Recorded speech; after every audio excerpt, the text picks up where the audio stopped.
الحمد لله الحمد لله حمدا كثيرا طيبا مباركا فيه، نحمده على جزيل نعمائه ونشكره على جميع آلائه.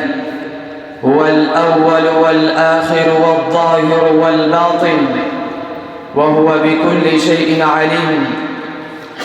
وأشهد أن لا إله إلا الله وحده لا شريك له، وأشهد أن لا إله إلا الله وحده لا شريك له، وأشهد أن محمدًا عبده ورسوله صلى الله عليه وعلى آله وأصحابه وأزواجه وذرياته وأهل بيته ومن تبعهم بإحسان إلى يوم الدين. أما بعد،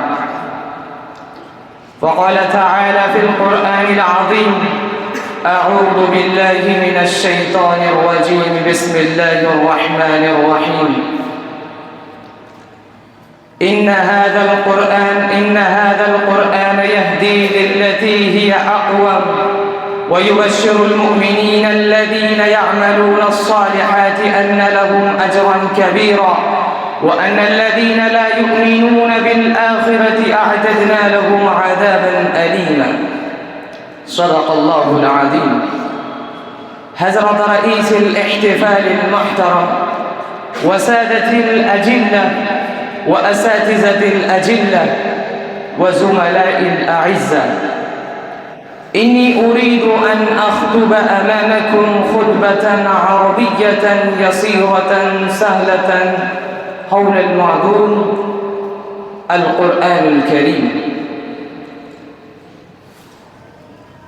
يا أمة القرآن، إن القرآن الكريم هو أول مصدر من مصادر الشريعة الإسلامية، ومعجزة الإسلام الخالدة، وإنه نعمة باقية وعصمة واقية وحجة بالغة ودلالة دامغة، وهو شفاء لما في الصدور والحكم العدل عند مشتبهات الأمور، وهو الكلام الحق الجزم والفصل الذي ليس بالحزم. ظهرت بلاغته الألباب وظهرت فصاحته على كل معقول. قال تعالى: قل لئن اجتمعت الإنس والجن على أن يأتوا بمثل هذا القرآن لا يأتون بمثله ولو كان بعضهم لبعض ظهيرا. يا أمة القرآن، إن القرآن الكريم أنزله الله تعالى في هذا العالم ليكون منهج حياة هي خير حياة وأسعدها، ومرشدا إلى السبيل هي أقوم سبيل وأنجحها، يحذب النفوس ويزكيها ويقوم الأخلاق ويعليها، يقود من اتبعه إلى سعادة الدارين وينجيه من شقاوة الحياتين. قال تعالى: فمن اتبع هداي فلا يضل ولا يشقى. وقال: إن هذا صراطي مستقيما فاتبعوه ولا تتبعوا السبل فتفرق بكم عن سبيله، ذلكم وصاكم به لعلكم تذكرون.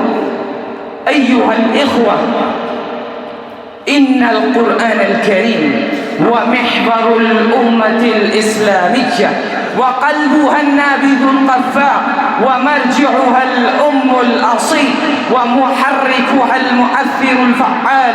قد ربط الله مصير هذه الأمة بهذا القرآن، ففيه عزتها وكرامتها وسعادتها وهناؤها ونجاحها وفلاحها. لقد جاء في الحديث عن عمر بن الخطاب رضي الله عنه قال: سمعت رسول الله صلى الله عليه وسلم يقول: إن الله يرفع بهذا الكتاب أقواما ويضع به آخرين. يا أمة القرآن، فمن قدر هذه النعمة العظيمة وقدرها وقام بالقرآن آناء الليل وأطراف النهار وطبق أحكامه ونفذ قوانينه على حياته، فهو فائز بسعادة الدارين. ومن تغافل عن هذا القرآن ولم يؤدي حقه فهذا القرآن حجة عليه، وذلك هو الخسران المبين. فعلينا أيها الإخوة أن نعمل بما جاء في القرآن ونجعله دستورا لحياتنا الفردية والجماعية، ونسلكه على دربه ومنهاجه ونعيش وفق هدايته. قال تعالى: إن هذا القرآن يهدي للتي هي أقوم ويبشر المؤمنين الذين يعملون الصالحات أن لهم أجرا كبيرا. أكتفي بهذه الكلمات، والسلام عليكم ورحمة الله.